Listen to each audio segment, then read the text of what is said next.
Wenn es einen Ford-Händler gibt, der wirklich massiv verkauft, wenn er denn mal Fahrzeuge bekommt, ja, dann ist es die Sorg-Gruppe aus Fulda. Ich grüße dich ganz herzlich. Es gibt große Händler, muss man sagen, und ihr habt auch Wettbewerber hier am Markt, aber ihr seid einer der ganz Großen im Bereich Nugget. Das Problem war nur die Lieferbarkeit. Stell dich mal kurz vor. Ja, ich bin der Alexander Decker zum Autohaus Sorg in Fulda. Und wir vertreiben jetzt seit 9 Jahren Nuggets. Bin selber Camper. Wir haben auch diverse andere Campingmobile noch, die wir dort anbieten. Und wir waren jetzt fast 2 Jahre lang nuggetlos. Hatten zwar einiges im Vorlauf, konnten da auch immer wieder verkaufen, haben sogar jetzt immer noch ein paar Autos von dem Vorgängermodell. Freuen uns jetzt natürlich auf das Neue. Endlich bestellbar, momentan halt nur in einer Variante, also so wie man hier sieht. Klär mich mal auf, ich blicke überhaupt nicht mehr durch. Es gibt ja viele Kooperationen jetzt mit Volkswagen, ist das so eine? Also der neue VW-Bus, der dann jetzt irgendwann kommen wird, also nächstes Jahr in 2024, ist auf dieser Basis von dem Fahrzeug gebaut. Also jetzt nicht der Camper, sondern, also mir sagt der Camper, aber nicht mit der Inneneinrichtung, also Ausstattung. Aber das eigentliche Grundmodell ist dann von Ford. Jetzt mal eine Frage. Ford baut den neuen VW-Bus. Das kann man, ist das so oder umgekehrt? So ist das, ja. So ist das. Bitte mal aufmachen, vorne mal die Motorhaube. Ich will da mal reingucken. Denn das Auto ist so neu, dass wir uns das mal ganz genau angucken müssen. Es ist unglaublich automotiv geworden und das wird quasi der neue VW-Bus. Ist das korrekt? Genau. So. Und hier siehst du... Nichts. Nee, ich guck mal gerade, ob da irgendwo noch VW steht. Das ist ja oft so, dass bei den Teilen... Es kann also sein, dass im neuen VW-Bus ab und zu mal Ford steht. Nicht nur ab und zu, sondern sehr oft, ja. Das ist im Grunde genommen, kommt das Ganze dann von Ford. Ihr habt eine große Win-Win-Situation. Also muss man schon sagen, 2 große Hersteller, die eigentlich... Jetzt mal ganz ehrlich, von den Marken ja Wettbewerber sind, ja, die sich dann zusammentun. Und ich habe immer eins gelernt, es gab ja schon mal eine Volkswagen-Kooperation mit Mercedes-Benz, da haben die einen Sprinter zusammengebaut und das war, irgendwann hat Mercedes das aufgelöst, weil die gemerkt haben, das läuft so gut, ja, dass die Leute die Qualität von Mercedes auf den Volkswagen übertragen haben. Aber Ford, ganz ehrlich, ich fahre ja gerade einen Ford, ja, ich fahre einen Transit mit Automatik und großem Motor. Die Kiste hat einen riesen Nachteil. Ist absolut führerscheingefährdend, weil der so leise ist, so viel Drehmoment hat. Der ist die Motoren, also es sind jetzt auch hier 2-Liter-Motoren, da haben sich ein bisschen die Varianten geändert im Gegensatz zum Vorgängermodell. Minimal. Und gut, ist ein Motor, der bewährt ist. In dem Fall jetzt hier 170 PS hat, knapp über 400 Newtonmeter Drehmoment. 400? Ja, knapp drüber, 405 oder so hat er, ja. Anhängelast?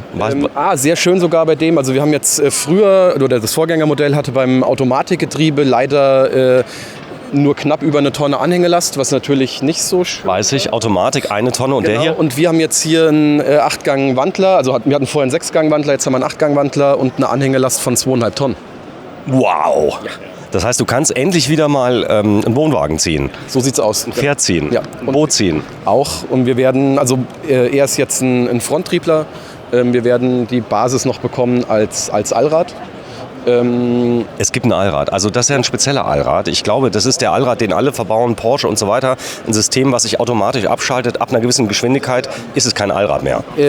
Da muss ich jetzt sogar wirklich mal ausnahmsweise passen. Ach, danke. Ich kenne die Technik noch nicht hundertprozentig. Es ist ein Allrad, der hundertprozentig mit der Haltex-Kupplung gesteuert wird und wahrscheinlich so ist, dass er... Die kuppelt irgendwann mal aus, genau, also bei 80. Man wird wahrscheinlich anfahren mit Allrad und wenn er Schlupf kriegt, mit Allrad fahren. Ansonsten wird man mit Frontantrieb rumfahren. Aber ich kann jetzt echt momentan noch nicht 100%. Das ist ein Gamechanger, diese Kupplung. Die wurde irgendwann mal Entwicklung hat.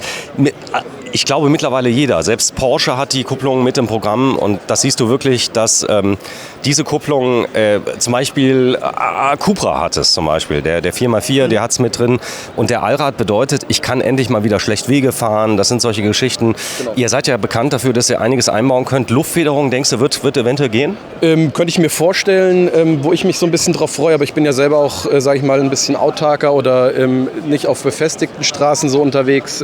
Ich freue mich drauf, dass man wahrscheinlich wahrscheinlich auch sehr viel in Sachen Höherlegung und so in diesen Offroad-Bereich anbieten kann, was auch in der Kategorie wahrscheinlich sehr gut laufen wird. Ja, ich habe eben ein Cycle-Luftfahrwerk für den T6.1 gefilmt.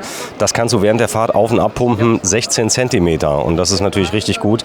Aber die Verarbeitungsqualität, Ford, Umdenken im Kopf. Also viele, die mit Ford nichts anfangen können, die sollen erstmal einen fahren, sage ich immer. Gut, bei dem, auch noch eine ganz wichtige Neuerung. Wir haben hinten, also klar, du siehst gerade, das Cockpit hat sich komplett geändert im Gegensatz zum Vorgängermodell. Hat nichts mit dem vorherigen Fahrzeug zu tun, da hat man auch nichts übernommen, das ist wirklich alles neu geworden.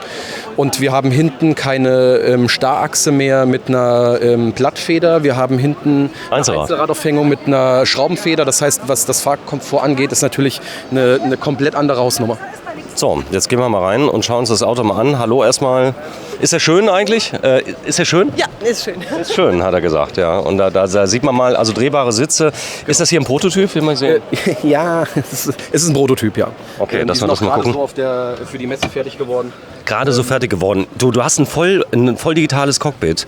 Könntest du mir mal einen Schlüssel organisieren? Ich probiere es ganz klein, Moment. Ja, dass wir das mal sehen, mal anmachen. Und da vorne siehst du ein Multifunktionslenkrad, das aber nicht ganz gerade ist. Das ist ziemlich schön cool. Oben und unten abgeflacht. Doppelsport sozusagen. Kollege holt einen Schlüssel. Was hier auch schön geworden ist, du siehst, wir haben hier keine Handbremse mehr. Also die Handbremse hier in der Mittelkonsole ist sozusagen elektrisch, weggekommen. Wir haben hier vorne eine elektrische Handbremse, das heißt, wir haben ein bisschen mehr Bewegungsfreiheit. Wie gesagt, Cockpit komplett geändert. Immer noch der Schlüssel, der die Hosentaschen kaputt macht. Also wie gesagt, reden wir hier von einem Prototyp und das ist lustig, wir haben einen Startknopf. Und einen Schlüssel. Und einen Schlüssel. So wird es wahrscheinlich dann nicht kommen, nein. Okay, aber das ist doch so, die Leute gucken hier drauf und wenn der auch als Volkswagen kommt, dann das muss doch ein Hit werden, oder? Ich hoffe doch, ja.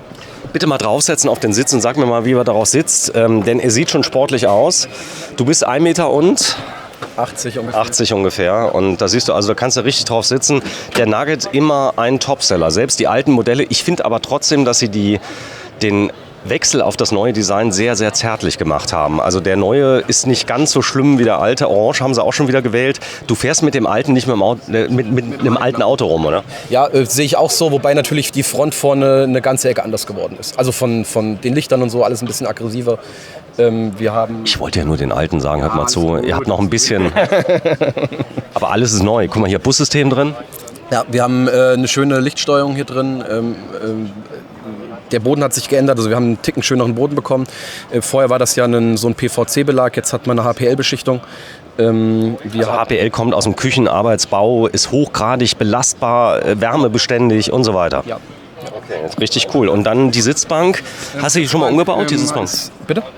Ob du die Sitzbank schon mal umgebaut hast? Selbst wenn nicht, könnte ich es wahrscheinlich. Nein. ja, habe ich. Warte mal, wir tauschen mal gerade die Plätze. Dann können wir mal... Ja, wobei du wahrscheinlich dann Weg bist, aber das ist nicht schlimm. Ich kann mich ja quer drehen. So. Das ist geändert worden. Das heißt, früher hatte man hier in der Mitte einen Griff, den man bewegen konnte. Jetzt hat man den hier neben. Und ich kann den theoretisch mit einer Hand bewegen und kann die Rücksitzbank schieben. Das gab es so theoretisch auch nicht. Das war früher, sagen wir mal, ein bisschen schwerer. Technik ist identisch geblieben. Guck mal, hier unten kann ich dir noch was zeigen. Moment. Wir haben auf Wunsch 3-mal Sitzheizung auf der Rücksitzbank. Boah, das hasse ich. Weißt du warum? Willst du hinten sitzen? Nein, weil die Leute mir immer aus Spaß die Sitzheizung während der Fahrt anmachen. Kennst du das? Kann man die sperren? Nee, und die dann sagen, und nach ungefähr 5 Minuten gucken die mich dann so an, so. Ja. Oh, ist das viel Platz? Ja, wir haben ordentlich Stauraum wieder. Wir haben ein ganz klein bisschen hier neben verloren. Das hatte der Vorgänger da gehabt. Aber ich sag mal, man hat trotzdem noch... Bitte mal mit der Hand reinfahren, dass man einmal sieht. Also das ist 80 Liter Volumen. Und die eigentliche Technik, wie man die Bank umlegt, ist, wie man es vom Vorgänger... Jetzt bin ich doch im Weg. Aber man kann es verstehen, man schläft mit den Füßen da hinten drin. Und einmal hier hoch, unten umgeklappt, hat man die 1,90 Meter auf 1,20 Meter. Hier hinten, wo sich das ein bisschen verjüngt, sind wir 1 Meter. Das ist fast Niveau wie vom alten. Wir reden über ein Auto, das super zum Ausbauen ist. Also anders wie der Sprinter hast du also hier eine richtig schöne Größe. Du hast nicht zu sehr verjüngte Formen, aber alles insgesamt ist ja nicht mehr so kastig wie der Vorgänger. Ja. Also es ist sehr, sehr aerodynamisch geworden. Nettes Detail, das kannst du mir mal zeigen, sind 2 Sachen. Einmal das Verdunklungssystem, das ist auch neu. Vorher ja eine Gardine, ganz normal. Und hier haben wir hinten ein Rollosystem, also der komplette hintere Bereich ab der B-Säule ist mit den Rollos verdunkelbar. Vorne hat man ganz klassisch diese Isoliermatten. Ja, die gibt es ja übrigens auch vom Project Camper, ja, mit Magnet. Also richtig, gibt es auch hochwertig. Ja. Nicht nur mit Saugnäpfen, wo du jedes Mal sauber machen musst. Der Tisch ist dann natürlich ein Kleinod. Im Endeffekt genauso wie beim Vorgänger. Eine Sache hat man hier einen Ticken schöner gemacht. Also man kann ihn hier nochmal verlängern, umklappen. Boah, hast du es geübt für mich, oder wie?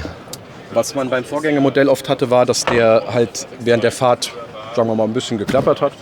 Man konnte das zwar fixen, hier ist es direkt gefixt worden. Das heißt, wir haben hier einen Nippel, der setzt sich hier unten rein.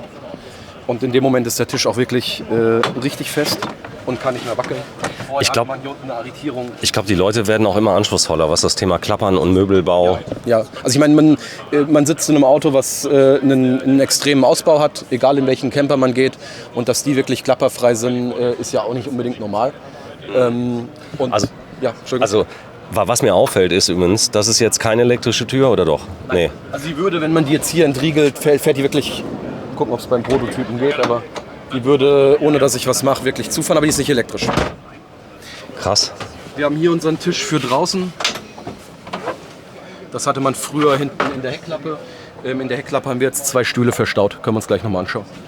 Boah, die haben voll gelernt.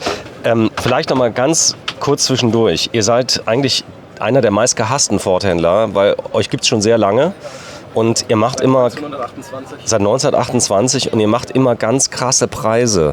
Also es ist wirklich so, wo die Leute dann wirklich denken, jetzt kommt der neu raus, die anderen Händler, und jetzt kommt der neu raus und da könnte man jetzt mal ein bisschen Geld verdienen und dann gibt es bei Sorg dann einen Preis. Also, ihr nehmt große Mengen.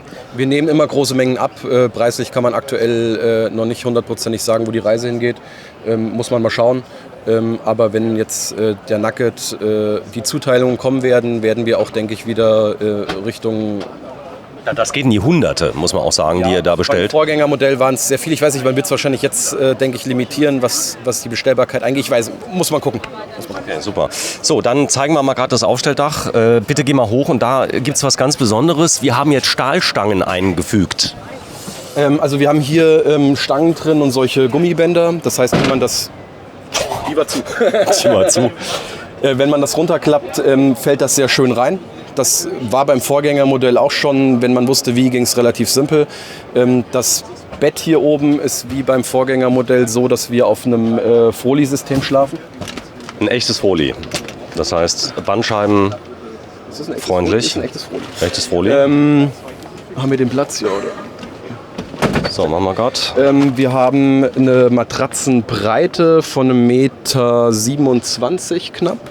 Das heißt, wir haben hier noch links und rechts zum Stoff noch ein bisschen Platz. Also wir kommen so auf knapp über 1,30 Meter Bettbreite und auf die Länge hin haben wir 2,5 Meter. Die Solarintegration ist möglich, sehe ich ja gerade. Die sind oben drauf geklebt. Also aktuell noch Prototyp. Ja, also ich gehe nicht davon aus, dass das so bleibt. Es ist eine 300 Watt Anlage. Obendrauf, die kann hier schon ganz gut reinfüttern, ist meines Wissens eine Entwicklung von Westfalia gewesen. Ja, wichtig. Noch 2, das hatte man vorher auch nicht. Aber krass, wie schön das gemacht ist mit den Metallteilen hier zum Runterziehen. Alles nicht mehr so popelig, ja. Ist echt gut. Also, dann zeigen wir mal die Schränke. Drück mal hoch.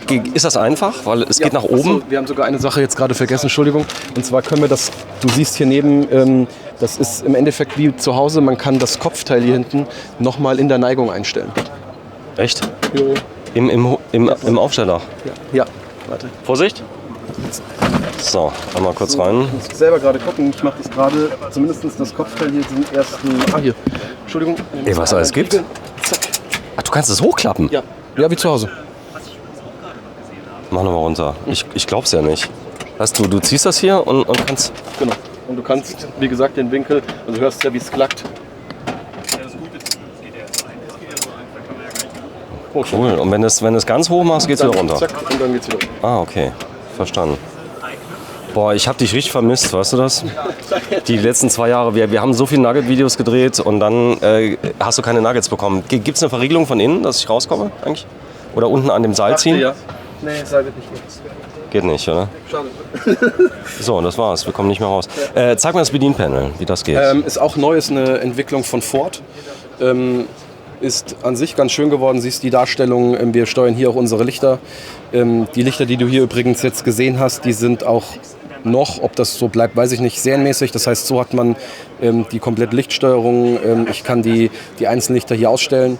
Ich kann sagen, ich gehe in die Lichter rein, kann die Helligkeit von jeder einzelnen Lampe nochmal steuern. Ich könnte,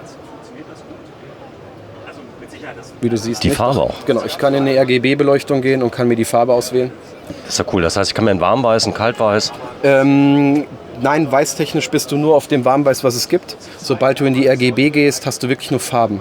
Also ich kriege hier kein Warmweiß hin. Okay, das heißt, ich kann aber zum Beispiel, wenn ich jetzt je nach Gewerbe auch rot machen. War ein Scherz. Aber ich zeig's mal gerade. Du hast ein Soundsystem in der Küche drin. Genau, also man hatte früher beim Nugget hinten keine Lautsprecher. Wir haben jetzt Lautsprecher hinten. Ja zu Bußen von einem Stauraum, aber ich denke, das geht. Die haben ja alles neu entwickelt hier in dem Auto. Ja. Es ist ja nichts mehr so, wie es war. Die Kühlbox ist hier neben weggekommen. Also früher hatte man die Kühlbox hier oben zum Öffnen. Jetzt hat man hier, ich glaube, wir gehen mal raus, oder? Wir gehen von hinten nochmal dran. Ja, das können wir machen, ja. So, wir kommen mal ganz kurz raus. Dann seid ihr uns los. Oh, machen wir mal auf. Da ist der Nugget. Hey, wir haben uns ausgesperrt. Wie kommen wir jetzt rein? Warte. Kriegen wir hin. Boah, ist ein schönes Auto geworden, oder? Ja, finde ich schon, ja. Und die Leute, was fragen die gerne mal? Gerade was Stauraum betrifft, das ist ein großes Thema, aber auch, dass man das als Alltagsfahrzeug benutzen kann. Länge, du hast wahrscheinlich alles gelernt, oder? Teilweise, ja. Der ist 5,5 Meter. 5,5 Meter lang, ja. Und? Ist länger geworden als die alte Variante. Aber er ist schön breit und das Heck wirklich, fragen die Leute, wann er denn erhältlich ist? Ist das auch eine Frage? Ja, definitiv. Also und wann? Da ist schon Nachfrage da, das ist im Frühjahr 2024. Also noch ein bisschen warten. Fragen die auch mit Volkswagen schon mal? Also was ist da mit Volkswagen? Kommt der auch als Volkswagen? Wird das auch schon mal gefragt? Oder eher nicht? Eher noch nicht. Also die Frage hatte ich jetzt... Weil das soll ja eine Koproduktion irgendwann mal werden, wie das kommt. Aber das tut ihm gut. Er ist sehr, sehr schön geworden. Und wenn ich das Ganze jetzt sehe, auch hier mit dem Gepäckträger, der hinten drauf ist, du fährst selbst Mountainbike ein bisschen, Fahrrad? Ein bisschen, teilweise, ja. Okay, also sportlich. Jetzt ist das Ganze ja natürlich auch für so Leute wie dich. Ja, du bist ein junges Mädchen oder Frau, eine junge Frau, die da ist. Du könntest jetzt unterwegs sein, könntest damit campen gehen und... Hast du so viel Geld im Moment? Eher nicht. Ich bin Studentin, deswegen wird es ein bisschen schwierig. Aber später vielleicht mal, oder? Später. Ich bin sogar einen Monat in der Bretagne damit unterwegs gewesen, mit der alten Variante. Ja, mit der alten. Und wie war's? War gut, war schön. War gut handlich, war sehr schön. Ja. Ich habe mich mal kurz mit der Frau unterhalten. Also dann kriegen wir es auf? Nee. Ja, gleich. Geht gleich auf. Geht gleich auf. Oh, super. Dann gehen wir mal ganz schnell rein. Bisschen mal vormogeln, dass wir das haben. Wir haben hier Besteckschublade, war früher hier oben. Da haben wir jetzt das Kochfeld. Also hatten wir früher auch, das war so ein bisschen versetzt. Wir haben hier unsere Besteckschublade. Wir haben unten drunter einen ausziehbaren Kühlschrank. Bitte mal aufmachen. Der ist komplett auf. Der ist auf jetzt. Und ein Ticken kleiner geworden als beim Vorgängermodell. Wir haben jetzt hier verschiedene Steckdinger, die man halt rausnehmen kann sie irgendwo anders hinstellen. Also für die Teewurst, die kannst du reinmachen. Wir haben hier unten serienmäßig verbaut einen Boiler und links davon die Gasflasche. Ich weiß nicht, ob du das noch weißt, früher war die Gasflasche im Frischwassertank versteckt und die musst du ja theoretisch abdrehen, wenn du fährst und so weiter. Und jetzt kommt man da natürlich einen Ticken einfacher dran. Dieselheizung hier in dem Auto? Ja. Dieselheizung, das heißt, ich brauche Gas eigentlich nur noch zum Gas für Kochen. Herd, war beim Vorgänger auch schon so, oh, jetzt hast du mich. Nee, ist nicht schlimm. Also du musst nicht alles wissen hier auf der Messe. Der Boiler, Quatsch, Blödsinn. Der Boiler läuft über Strom, 230 und 12 Volt. Alles klar. Der braucht auch wenig Leistung. Ich glaube, da hast du nach 30 Minuten dann warmes Wasser und der ist super isoliert, sodass das ewig hält. Ich weiß gar nicht, ich glaube, man hat es sogar eben gerade gesehen. Aber gut, generell Boiler, klar, logischerweise auch dementsprechend isoliert. Wir hatten hier unten früher das Porta Potty bzw. eine Toilette stehen. Und wir haben jetzt hier, weil der Abwassertank unter das Auto gewandert ist, Porta Potty. Unser Porta Potty drin stehen. Links davon ist der Frischwassertank. Tankvolumen, was habt ihr? Wir haben 33 Liter. 33, ist viel. Ja. Es gibt einen Trick, wenn du wenig hast zum Duschen, ja. So ein Kanister mit. Nee, dann duscht man auch weniger. Ja, dann macht man am besten aber auch den Boiler nicht an, weil dann duscht man kalt, dann brauchen wir noch mal ein bisschen. Noch ein bisschen.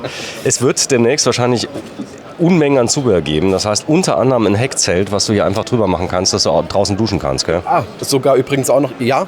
Also wir haben hier die Außendusche, Anschluss der Mischer. Wir haben, was leider jetzt hier durch den Prototyp nicht geht, hier neben einen Schalter, wo wir wiederum dieses Licht anmachen können. Hast du links und rechts ein Licht. Kann man sogar noch mal im Winkel einen Ticken verstellen. Das heißt, du hast hier hinten eine Beleuchtung, wenn du willst. Und klar wird es ein Heckzelt oder sowas geben. Stühle, sag mal bitte. Genau. Haben wir hier, das heißt...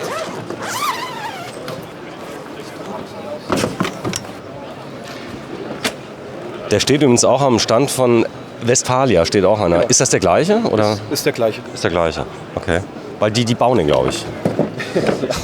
Westfalia bauen. Okay, nur dass wir das einmal sehen. Kleiderschrank können wir noch mal reingucken. Ja, mach mal. Großer Kleiderschrank. Hier wieder die Leiter, also du kommst ja auch von drin logischerweise dran. Die Leiter für das Bett, um nach oben zu gehen. Und da, wo der Kollege seine Knie hat, da könnte man jetzt noch mal das war früher offen. Da macht man halt jetzt das Schrankteil auf und kann die Leiter dementsprechend reinhängen. Cool. So, da steht er. Und Vielleicht auch noch eine Bitte? Sache noch eventuell. Wir Ja. haben hier hinten einen Heckträger dran, den man jetzt auch so von Ford bekommen kann. VW-Fahrer kennt es, da konnte man das früher bei VW schon bestellen. Jetzt hat man es halt hier auch direkt ab Werk, wenn man möchte, einen Fahrradträger dabei, 4 Bikes, 60 Kilo belastbar. Also 4 E-Bikes wird eng, es sei denn, es sind... du kriegst die Klappe nicht mehr hoch danach. Das kann ich ja. Chance. Wäre auch so nicht möglich, weil du es dir natürlich dann oben ins Zelt... Ins Dachzelt haust. Genau. Es geht einfach darum, die Belastung 60 Kilo hätte. Also nochmal, ein Klo ist mit drin, eine Außendusche ist mit drin. Du hast Du musst es separat bezahlen, aber ist alles... Ja, aber du hast einen ordentlichen Tank mit drin, also 33 Liter Tank, wo du auch wirklich da mal 5, 6 Tage... Vergleichbar mit anderen Herstellern sind wir von der Bettbreite, von dem Tankvolumen definitiv oben angesiedelt in der Rangliste.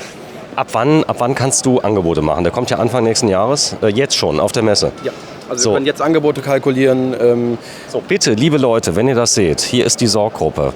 Wenn ihr einen günstigen, und das meine ich jetzt ernst, ihr seid fast ein Discounter, was diese Nuggets angeht, obwohl ihr schon seit fast 100 Jahren Forthändler seid, denn ihr kauft so große Mengen, dass ihr Rabatte geben könnt, da wird einem schwindelig. Also ist es kein Witz, wir sind hier im Nutzfahrzeug. Ist das Nutzfahrzeug noch? Oder ist das? Der neue basiert wirklich auf dem Tourneo Custom, also auf der PKW-Variante, wenn man es so will. Der Vorgänger hat ja auf dem Transit Custom basiert. Also kauft keinen Ford Nugget, jetzt ohne Witz, bevor ihr bei Alexander Dekatz ein Angebot eingeholt habt. Und du weißt, ich habe über 1000 Zuschauer. Also nochmal, das ist... Kannst du gute Preise machen? Haben die Leute schon gekauft bei dir? Ich habe noch kein Nugget verkauft, wobei ist klar, du fängst jetzt an und Auto ist jetzt präsentiert worden. Wir sind jetzt seit 2 Tagen hier. Aber ich gehe davon aus, also wir haben eine positive Resonanz. Klar gibt es auch genug, die das ein oder andere zu meckern haben, aber... Es kommt. Also, du kannst ihn jetzt bestellen. Hast du einen Konfigurator, dass wenn der Kunde fragt, also ist der schon verfügbar? Nein, wir haben keinen Konfigurator oder beziehungsweise noch nicht. Ich bin ehrlich gesagt kein Freund vom Konfigurator, beziehungsweise ich bin eher so der Telefon und eine ordentliche Beratung. Und klar, Ja, aber klar, ich muss ja wissen, was gibt es alles für Optionen, das weißt du alles. Das gibt es schon, Ja. keine Frage. Und es gibt kannst auch wirklich nicht viele Optionen, die du dazu bestellen könntest, aktuell noch nicht. Das wird sich ändern, die Zeit jetzt. Also Ziel bei euch, als es die Nuggets gab, das weißt du ganz genau wie ich, ja, dann hattet ihr mitunter die günstigsten Preise in Deutschland. Das war so, weil ihr eben so viel kauft. Und das ist auch okay. Wir sind ja am Stand von Ford. Und wenn wir da offen drüber sprechen, es gibt ja eine Gruppenfreistellungsverordnung. Jeder darf kalkulieren, wie er will. Das System sorgt, muss man auch sagen, warum ihr Hunderte, wenn nicht Tausende von Nuggets verkauft habt, ist einfach die Stückzahl. Habt ihr auch eine Werkstatt? Kann man das gewährleisten? Ja, es wäre schlimm, wenn wir keine hätten. Ja. Wir haben eine super gute Werkstatt mit super guten Kollegen, die im Camperbereich sogar selber unterwegs sind. Das heißt, was das Thema dann angeht, ist man da, denke ich, sehr gut beraten. Ja. Ja, einer der größten Forthändler Deutschland, das Ganze sogar noch keine Gruppe, sondern tatsächlich noch von der Familie Sorg noch betrieben. Du bist wie lange schon dabei? 18 Jahre. 18 Jahre, das heißt, du hast mit 5 Jahren angefangen. So ungefähr, ja.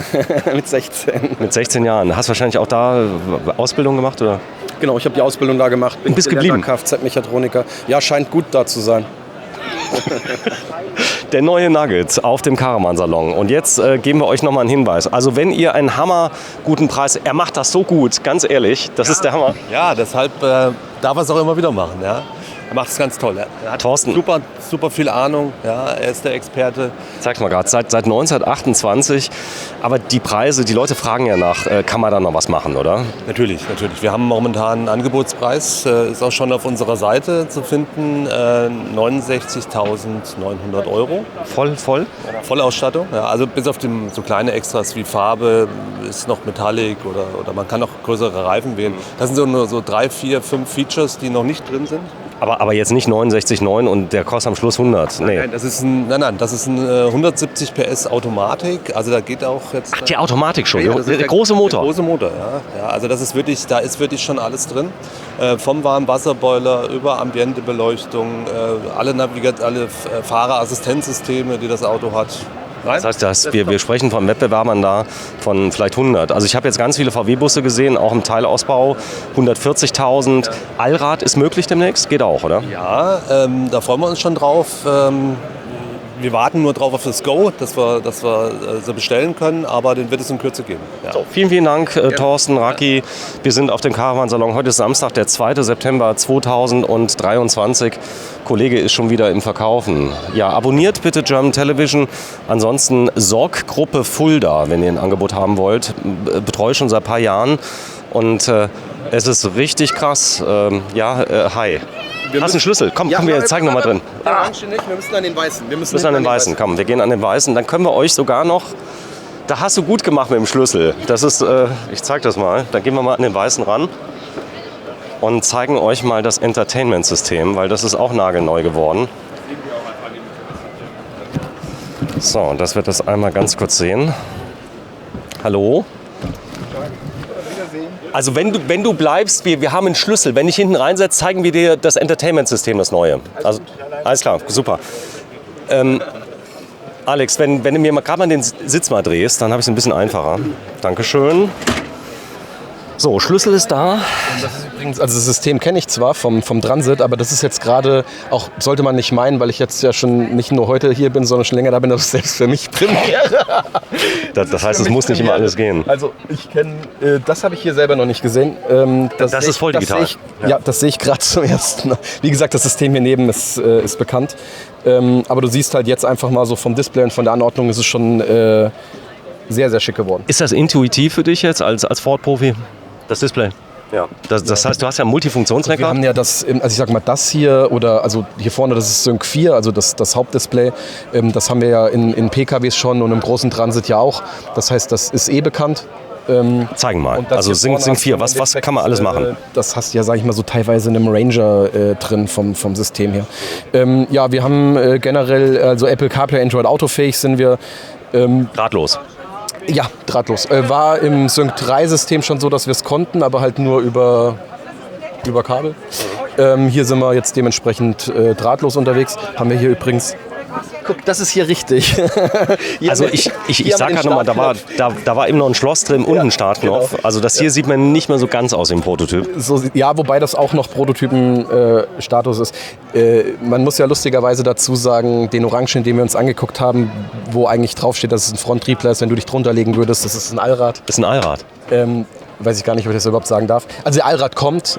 Das Auto ist lustigerweise ein Allrad, weil man wohl schneller einen Allrad hatte, den man zu Westfalia bringen konnte für den Umbau. Und ich habe mich vorhin drunter gelegt und dachte mir so, hey, da ist doch ein Antriebsstrang, der nach hinten geht. Ja, zu dem System Telefon, Radio, ich glaube, da gibt es nicht viel zu sagen. Doch, zeig mal. Also das heißt, es gibt ein Menü. Du kannst Jetzt mal eine blöde Frage. Kannst du das invertieren auf schwarz, auf weiß? Also, oder ist es immer so hell? Das dürfte jetzt der Tagmodus sein. Das heißt, wir haben Auto, wir könnten jetzt zum Beispiel sagen Nacht. Und dann siehst du, passiert nichts. Doch, geht. Da ist noch ein C64 drin. Das ändern die bald. Da kommt bald ein Amiga rein. Aber jetzt ist viel besser, finde ich. Ja, es passt jetzt schöner ins Cockpit. Das ist auch schöner zum Filmen. Also das heißt, du hast ein DAB Plus Radio mit drin, genau. Du hast Bluetooth mit drin, ja. Das Soundsystem bei Ford, kann man damit was anfangen am Werk? Ich muss sogar dazu, also bei dem weiß ich es noch nicht.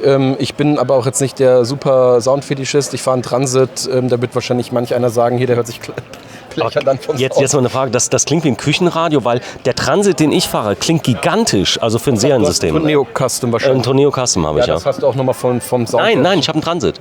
Ich habe so einen Etrusco 6.6 DF und da ist ein Transit drunter. Und der klingt ab Werk und du weißt selber, wie der Sprinter klingt. Der klingt wie ein Küchenradio. Und das hier klingt, klingt voll. Halt bei ihm, ich habe die Soundanlage hier noch nie gehört. Ich gehe davon aus, dass wir in dem Fahrzeug eine Bang & Olufsen Soundanlage auch bekommen können. Also es ist momentan keine drin. Aber das Logo ist schon vorgesehen. Ich wollte gerade sagen, das runde, ja genau. Deswegen kann ich mir vorstellen, dass wir eine Bang & Olufsen Soundanlage hier drin auch bekommen werden. Bang. Bang? Bang ist was anderes. So, ich zeig's mal gerade. Hier vorne hast du ein Menü, bitte mal anklicken, wenn du mal so lieb bist. Home. Also Home sind wir jetzt, das ist unser Hauptmenü sozusagen. Ich gehe davon aus, dass das Fahrzeug jetzt hier kein Navi hätte, sonst hätten wir hier noch einen Menüknopf Navi. Klar, Einstellungen brauchen wir jetzt nicht durchgehen, also du hast einen Haufen Einstellungen, keine Frage. Wir haben... Das ist ein riesen Display, oder? Ja, cool, richtig schön. Ist das Serie? Gibt es auch 3 verschiedene wie bei Volkswagen oder ist es das und das? Also momentan ist es das. Cool, also nicht... Aber das ist halt alles, ja, wir sind ja hier noch eigentlich ziemlich neu unterwegs. Und, das heißt, eigentlich sind wir auch im neuen VW-Bus, mehr oder weniger, oder? Wie geil. Ich liebe euch so sehr, dass Ford das jetzt mal gemacht hat. Übrigens, alle, die schimpfen, fahrt mal einen Ford. Mein allererstes Auto, das weißt du gar nicht, war ein Ford Fiesta T aus Luxemburg. Damals noch 7.500 Mark, neu gekostet. Neu, 0,9 Liter Motor, Schaltgetriebe, habe ich auf der Autobahn, bin ich eingeschlafen, habe ihn komplett zerlegt. Ja. Und das war so schade, aber ich habe es überlebt, wie du siehst, leider, für viele. Also voll digitales Cockpit, auch selbst Tankanzeige und das ist alles schön gemacht. Und wenn Ford irgendwas baut, wird er jetzt auch eigentlich in der Türkei gebaut? Hier, weißt du es?